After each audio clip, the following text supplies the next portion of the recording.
Hello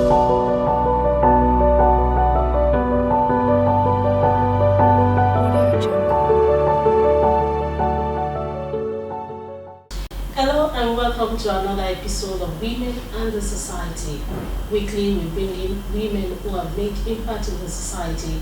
They will tell their stories and tell us where women themselves should up their game and do what they need to do to better their lives. We are here in the office of Honorable Mrs. Modupe Mujota. Presently, she is a member of Ogun State House of Assembly representing Abẹ́òkúta North constituency. She was a one-time commissioner for education where she had made impact in impacting lives of children across the state. You're welcome to the program. Thank you for having me. We'll start on this note. We know that you are a one-time commissioner in the state, and we know that you've made your impact in some aspect of education, and we don't really know who Modupe Mujota is. Can you let us into your childhood, the schools you attended, and your family background? Okay. I was born in Ibadan, Oyo State, at the University College Hospital, UCH, popularly known as UCH. I have 3 senior brothers, and I think after the one just before me, my parents thought they were done. So there's 5 years between us, and my mom was insistent that her next child was going to be a female child. She did have me as a female child, so I'm the last of 4 children. I had 3 senior brothers. I lost my eldest brother in December, just gone by. I grew up in Ibadan. Most of my upbringing was in Ibadan. I went to the Mary Hill Convent School. That's in Basharun area of Ibadan, and proceeded thereafter to the International School, University of Ibadan, on campus. When I sat for my JAM, I had 2 opportunities. I had the opportunity to study business administration at Unilag or study economics. Well, I should say my intention was to study economics, but I got in for educational management in UI, and I opted to stay in UI. After my first year, having done very well, I transferred to the Department of Economics and finished on the Social Sciences Department of Economics, where I graduated from, and then proceeded to Lagos for my National Year of Youth Service. I was posted at that time to a company called Buccaneer Nigeria Limited. International company? You could say so. It was a small institution that was facilitating the sale of cutting tools at the time. And they were buying from Europe and things like that. So we represented a European franchise here. And I did that for most of my youth service year, following which I got a job with the defunct Eco International Bank that is now part of the Skybank franchise. I think even Skybank has become Polaris or something. Polaris. Yes. So I was absorbed into Eco International Bank towards the end of my youth service year, and finished on and continued on as a member of staff. I was with Eco International Bank. Well, I graduated 1992, so I was with Eco International Bank till 1995, when the phenomenon of discount house business was coming on board in Nigeria. At that time, there was only one. And the second one was going to start up. That was Kakawa Discount House Limited. They opened their opportunities to absorb staff. I applied, and I was taken up. So I became pioneer staff of Kakawa Discount House Limited, and stayed with Kakawa through for a cumulative, I say cumulative because I broke in between, but a cumulative of about 15 years. I broke after 13 years, having gone through the asset management subsidiary. I broke off after about 13 years to join BGL Limited. That's also an investment bank. So Kakawa was more the savings side, if you like, of an investment bank, while BGL was straddling both sides. So I was with BGL as Chief Operating Officer of their own new franchise, which was BGL Asset Management. I rose through the ranks there over a year and a half, to where I became the chief executive of that subsidiary. Came back into Kakawa thereafter to be chief executive of Kakawa Asset Management. Were you called back? It was a meeting of minds. Yes, I was called back to come and champion the asset management subsidiary when the MD was leaving. So I did another year and a half with them, and then Kakawa decided, because we had taken the firm from where it wasn't making enough profit to where it was now a beautiful bride. I'm proud to say that I was part of that leadership team that did that, and then we managed the successful sale of that subsidiary to a company called Investment One. You were moving from one company to another, about 3 or thereabouts. Yes. Can you tell us what prompted your interest? You eventually studied economics. That's right. What prompted your interest going into that field?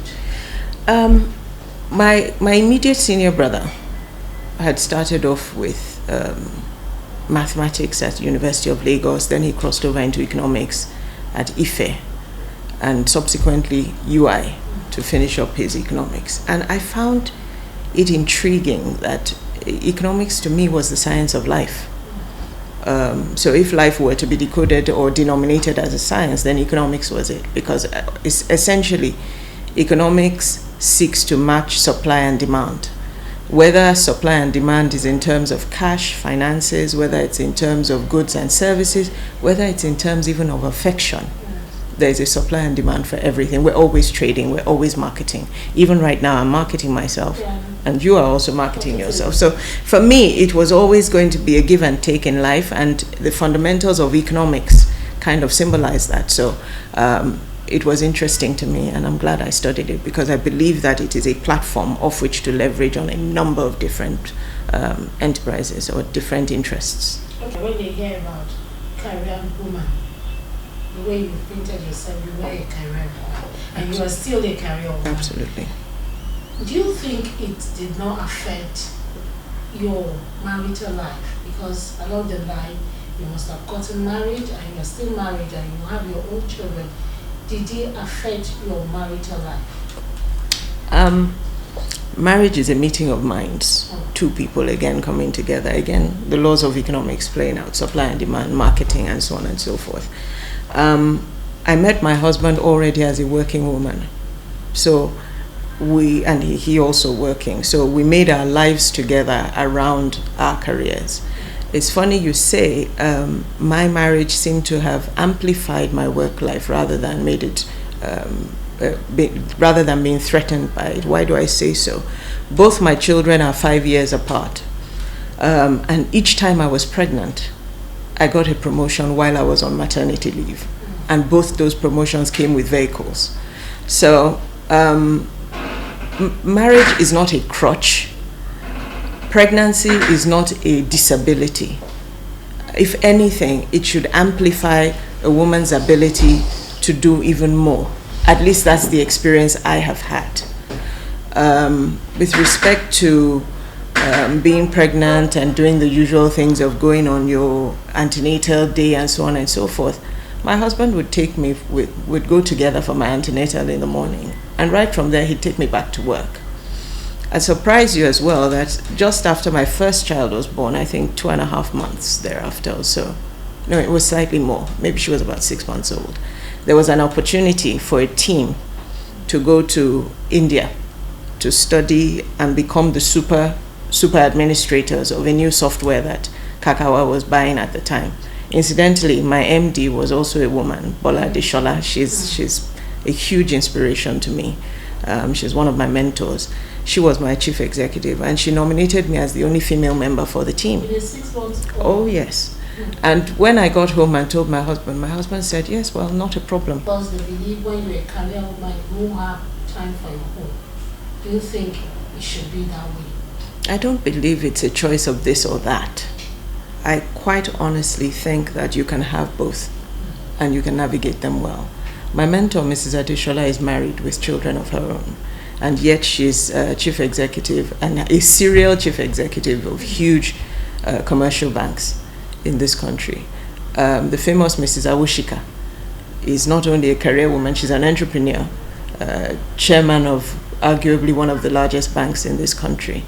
She has her family, and she's a steward in the church as well. So for me, life should be lived in living color.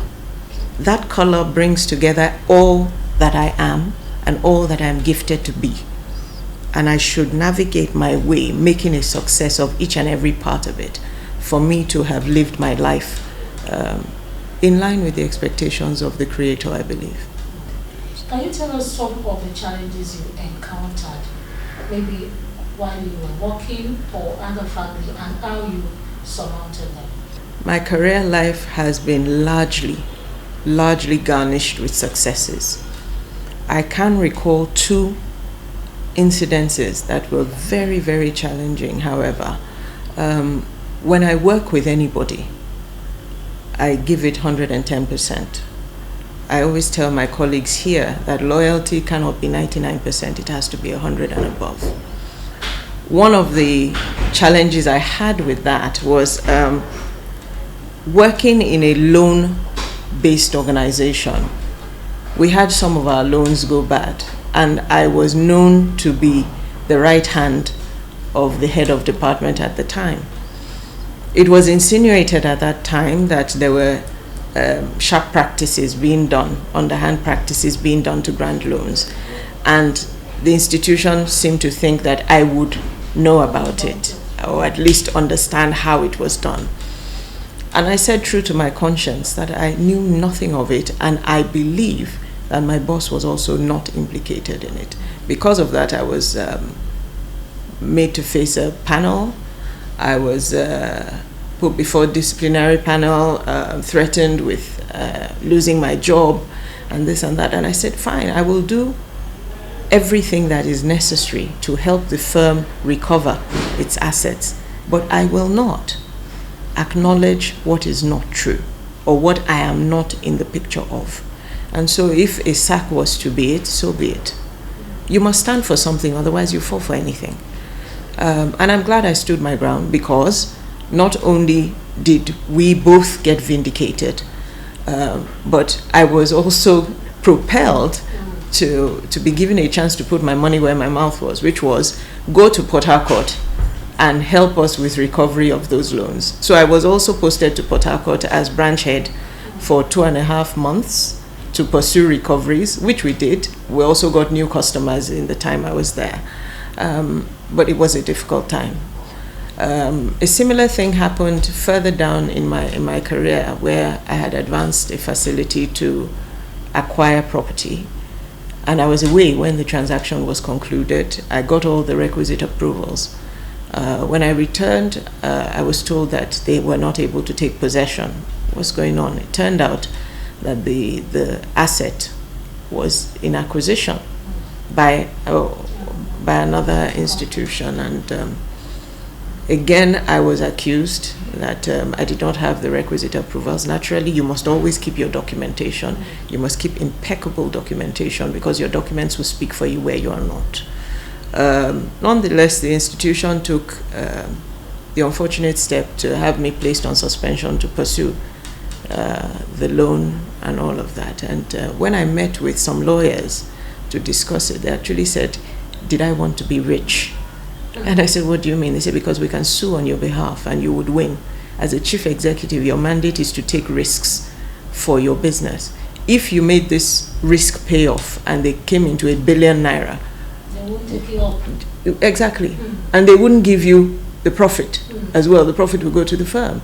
So as a chief executive, you have responsibilities on both sides. It shouldn't be that every time everything good comes to the company and everything bad goes to you. But again, if I'm going to be rich, it won't be because I sued anybody. It will be because of God's gifting. So those were the 2 difficult times that I recall. What were the strength you had then to pursue, to fight those difficult times? Your spirit must be connected to a higher power than you. And so I've had the privilege not only to worship at Kingsway International Christian Center, KICC, but also to act in capacity as administrator to my pastor, both my national superintendent, Pastor Femi Fashiru, and Pastor Matthew Ashimolo, the senior pastor, president, and founder. But I've also had the privilege to be a minister, ordained minister of the gospel. You must have something other than yourself from which you draw strength, and other than human beings from which you draw strength. So that network kept me grounded. Before we go outside that, can you tell us some of the things you think helped you to achieve what you're achieving? There are two sayings that have made my mantra. One shared by one of my very close friends, and he was at one point one of my bosses, Billy Autumn. Find a good horse to ride and ride it well. Find established shoulders to stand on. You will always need a hand up. You will always need people to inspire you and show you the way and tell you that it's possible. I've had Bola Adeshola as a mentor to me. I've had Senator Ibikunle Amosun as a mentor to me. I've also had the privilege of working with very powerful men. Tony Elumelu was one of those I worked with. BGL's Alberto Kumaba, also one of the bosses I worked with. Mr. Laoye Jayola, one of the bosses I worked with, but powerful men and powerful women as well. I type my life to some degree after the steps those great people have taken, but also after what I believe is to be, or what I believe is the unique anointing on my own life.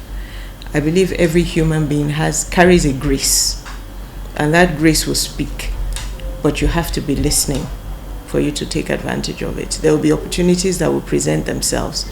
You have to be connected with that higher power and say, is this the right one for me? Let's go. Is this the right one for me? Let's go. And I find that where your life is going to have the largest impact is usually the scariest decision to make. But if you make it, the returns are more than any one job or human being could pay you to do. Recently, we got your name, Modupe Mujota, all over the states, in Ogun State, and we didn't really know where Modupe Mujota was coming from, but now we know yes. that you were coming from a background so rich that it helped you to be well grounded in politics. Can you tell us how you came about politics? Because for career women, politics sometimes is a no-no. They don't like going to politics. Why did you go into politics? Many people think I got into politics in Ogun State. It's not entirely correct. My interest in politics was sparked when I was with BGL Asset Management Limited. We were at that time campaigning for investments by artisans across practices to ensure that they could come together as a formidable force and create a fund around their activities so that we could finance artisanal businesses and help them to grow. We went to the Artisans Association in Lagos State and keyed into one of their annual meetings. It meant that we had close to 1,000 people in a mini stadium in Lagos, and I was called upon to market them. Of course, I went with my business suit, thinking that I made slides and thinking that I was going to present in English. What a surprise, right? We started the presentation and they said they couldn't understand what I was saying. I should speak in Yoruba. It was the first time that I marketed purely aristocratic products in my local language, and it was so gratifying. The energy in the room was like I've never felt before. And a colleague of mine and I were chatting about it, and he said, this is what politics is made of. You know, this is how it is, you know, rallying the people, hearing them cheer and, you know, meeting their needs and so on and so forth. And so not long after that, there was an advert in the paper, the first time I'd ever seen any political party request that if you wanted to join or be affiliated, you could apply. So I applied to the APC at the time, and I got my membership slip in Lagos State originally Oh, well, you applied online and then they got you to come in to take your photograph, and then they gave you a temporary slip. So I had that temporary slip. And that was my first interaction with politics. Of course, I didn't do anything aggressive or active with it. So nobody lured you into it? Not at all. When the time came for partisan politics to begin, it was a simple conversation. Are you interested in doing this? And I said, yes. Do you think I can do it?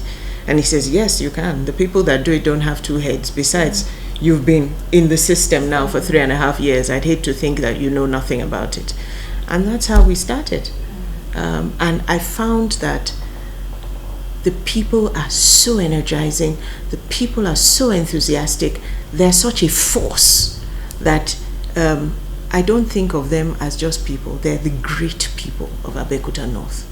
And when you meet somebody that is native Abeokuta North, it's easy to identify the talent in them, the raw pulsating talent, the desire for greater, the desire for much more, and the ability to kind of reach outside of themselves to support one of their own.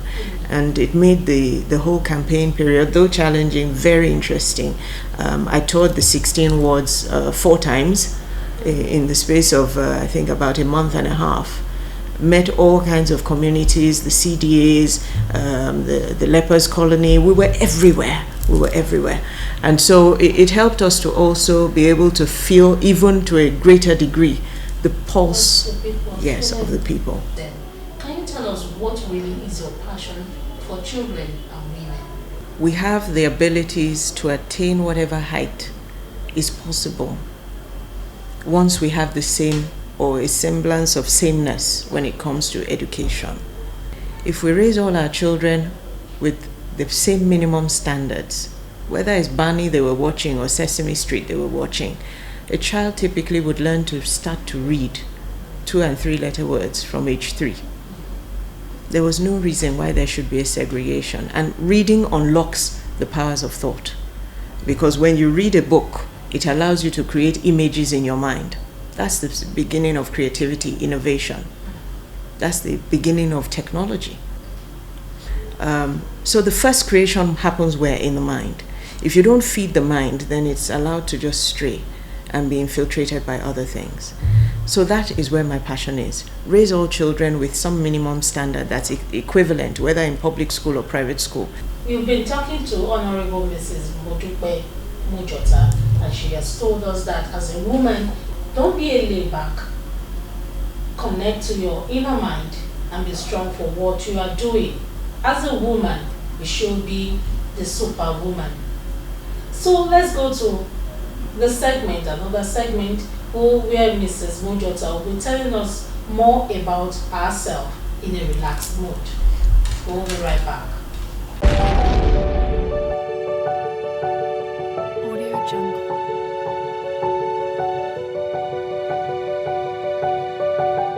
You're welcome back. Honorable Mrs. Ma, we know that you will have some favorite, and looking at you, and you will be a tomboy. Male before Absolutely, you. absolutely. Can you tell us some of your favorites? What game do you like? Well, I traumatized my mother. She's perhaps the largest influence in my life. We lost our dad when she was only 33, and today she's almost 80. Never remarried and trained us by herself. She's an architect.